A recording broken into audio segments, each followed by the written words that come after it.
Greetings and salutations, my voiceover friends. Welcome to the Daily Huddle. How are you doing? Good to have you here. I'm Bill DeWeese, professional voiceover talent and voiceover coach. We do this every weekday morning. Well, weekday morning, my time. We do it this time every weekday. And the purpose is just to get together so I can share a tip, trick, strategy, something to help you make more money in voiceover to move your voiceover career forward. Get it moving and keep it moving in the right direction. Get some momentum. It's good to see a lot of regulars on this morning. First of all, big congrats to Rusty up there in the Upper Peninsula of Michigan. He was first in this morning, and I'll do a roll call here in just a bit. So hang tight for that. Today, I want to help you out. This is a question I get asked quite frequently, and it's something that I have to deal with quite frequently, and I have an answer for it, and I think this will help you out. Imagine this, if you will, and I don't think it will be difficult to imagine at all. Many of you have lived this, where you're sent a script by a client and you're told this is, however many seconds long. It needs to be 15 seconds long. It needs to be 30 seconds, 60 seconds, 2.5 minutes, whatever the time frame is. You're given the time frame, you're given the script. Let's just say, for instance, they say 30 seconds. Well, you look at the script and you see the script is 120 words.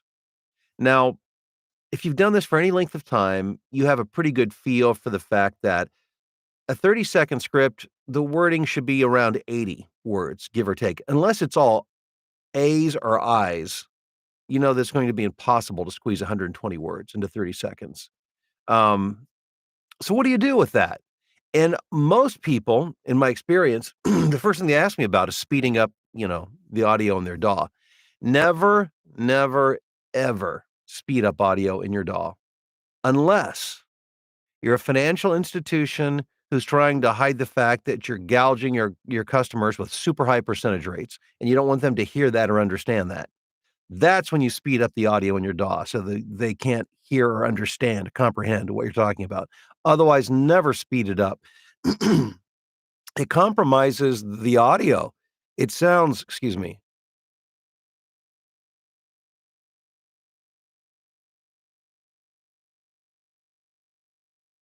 I had to get rid of that frog. Hopefully it's gone.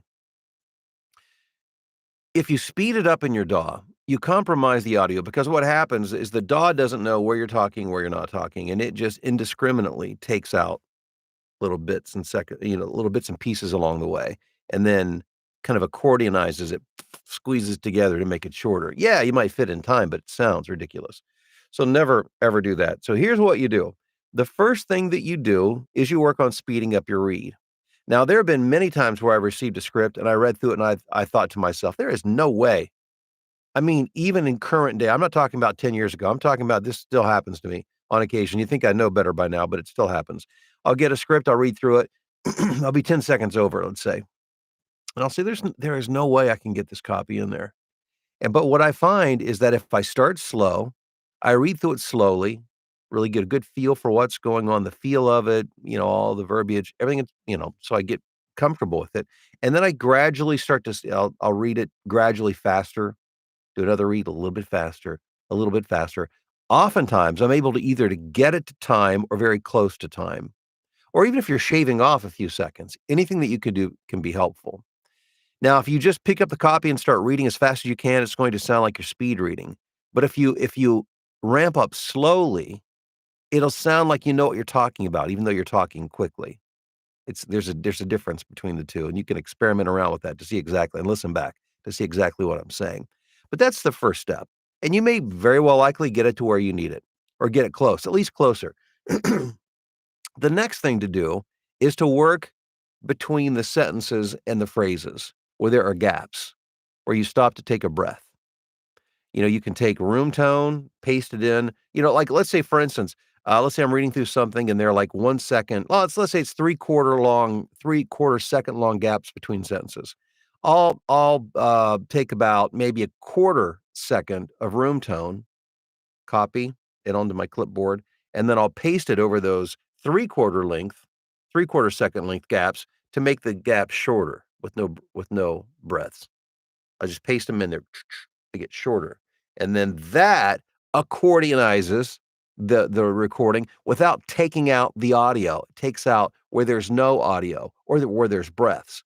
That is an easy way to shave seconds out of like a 30-second spot. You can do this with anything, but just as a for instance. And then if you want to get really aggressive with it, which I often do in commercials, is I'll take out virtually all of the gap between the sentences. If you listen to commercials on radio and TV, you hear this done all the time. You're so used to hearing it, you don't even realize it, where there's practically nothing between lines. Sometimes there is nothing between lines. They're all just back to back to back. It allows you to squeeze more into the time frame without compromising the audio itself, and it's still comprehensible and understandable. So that's your next step. Now, and then there's another step. This is what I like to do. I have a lot of students tell me they've never seen anybody do this before. So, and I'm not saying nobody else does it, but there might be something you haven't heard of, is my point. And that is this, where you can go in and you can start shaving out audio. By that, what I mean is there are sounds that when we record, if you look in your DAW, they become basically, unless you really zoom in on them, they're just solid waveforms. You don't even barely see the waves, like S's, SH's, sh, maybe the TH's. It just creates a solid waveform. You can go in and you can pull audio out of the middle of that waveform, and it shortens the sound.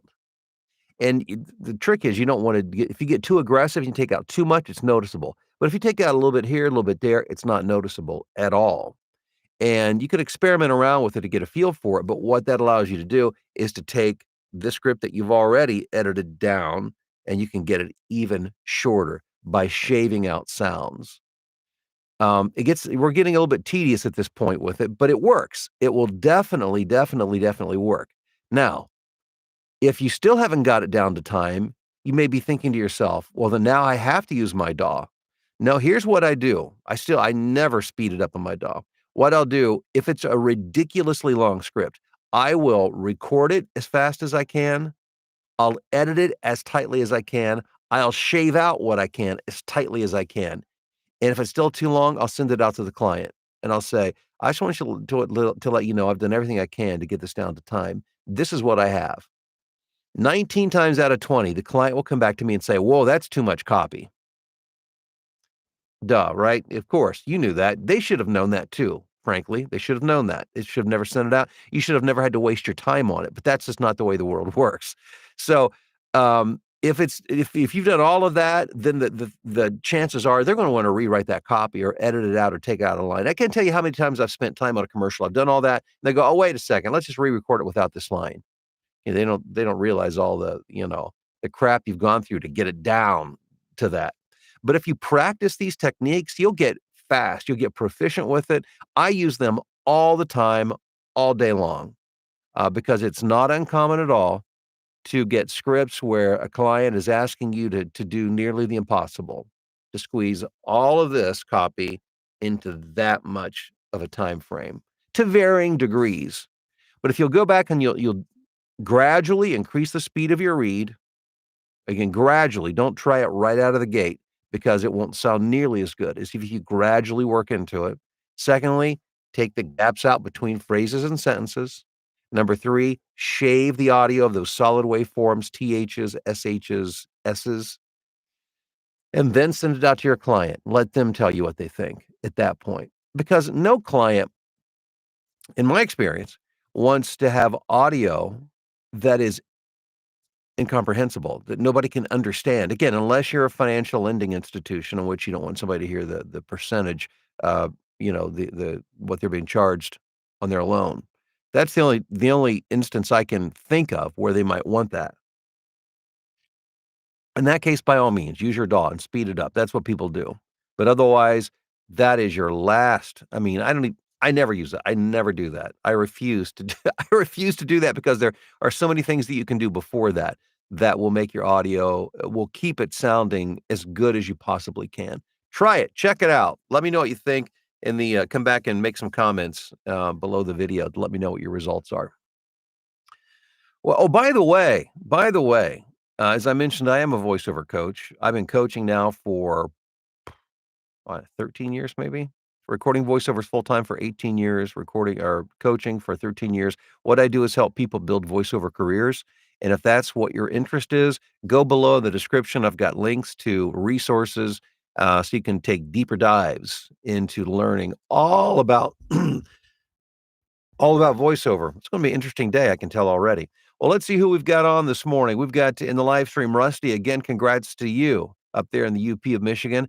Hey, Bob in Reidsville, North Carolina. We've got Michelle in Philadelphia where it's snowing. Scotty in South Dakota. Emma, Huntington Beach. Mike in snowy Matawan, New Jersey. Nephi, Knoxville. Corey, Wisconsin. Bill in Idaho. Excuse me. We've got GS in Washington. Wally in Annapolis, Maryland. Chris, Lakeville, Minnesota. Rusty. Oops. Rusty, the stream moved on me.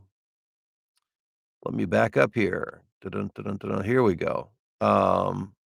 Rusty in don't forget, he's reminding everybody to click the thumbs up for these videos. Thank you, Rusty. Appreciate you. Mike, good morning from small town Montgomery, Texas. Greg in Asheville, North Carolina. Good morning, Bob. Good morning, Wayne. Hey, Rebecca in Michigan. Ralph in Cedar Falls, Iowa. We've got Keith in Renton, Washington. John in New York. Jason in Nebraska. Denise in Long Island. We've got Bob in Brantford, Ontario. Retired from my day job yesterday, so head first back into the blueprint. Looking forward to it. Bob, congrats on retirement and congrats on what's to come to you. More great stuff in voiceover. Aaron in Columbia, Missouri. Billy the Kid says Buenos Dias from the Sunshine State. Joy. Hello from cold and cloudy Southfield, Michigan. Melissa in San Diego. Mike in York, PA, where the snow is falling quite frequently. Yeah, my sister and my brother-in-law are traveling out that direction today, and I heard they might have to contend with some weather. Armando, good morning. Mark, hello to you in Estes Park, Colorado. Andrew in Calgary. Amisha, I'm sorry, in South Carolina. How you doing, Amisha? Dale in Atlanta. Phil in Tokyo. Rob in Loveland, where you don't have to speed up audiobooks. Yes, indeed. I've never seen or read an audiobook where, timing was required. Like, that's one of the beautiful things about Rob. That's what Rob does all day, records audiobooks. It's a wonderful life, right, Rob? Dennis, hello to you in Pasadena, California. Theo says, good morning to all from downtown Chicago, where the sidewalks were busy enough to cause little human traffic jams on the corner. It's feeling a bit busier out there as of late. I would imagine, this is just a wild guess, as the weather gets nicer, I bet more people will volunteer to come in to work in their offices. Just taking a wild guess. Downtown Chicago is not the place you want to be during a blizzard. Remember that blizzard, Theo? What was that? Several years ago, where people just left cars parked, like on Michigan Avenue. It got so bad, they just had to abandon vehicles. How long? I guess that's been a while. Kevin in Hillsboro. Mike, good morning. Terry, hello to you in Falston, Maryland. Mike says, happy Mardi Gras from the Alabama Gulf Coast. Good morning from snowy New York. 60 last Saturday. Today, 8 inches of snow. Oh my God, 8 inches. Wow. Dr. Bob, good morning to you in Clearwater. Theo says, shout out to Montgomery, Texas. I used to drive through you regularly. Caleb, and hello to you in Boulder, Colorado. It was the blizzard of 2011, Theo says, I remember it well. Okay, was it that long ago? Wow, I just remember just people, when I say I remember, I didn't go downtown. I just remember seeing it on the news, but just cars were abandoned everywhere. There was so much snow. You never know. I remember a Chicago Marathon, which is always in October.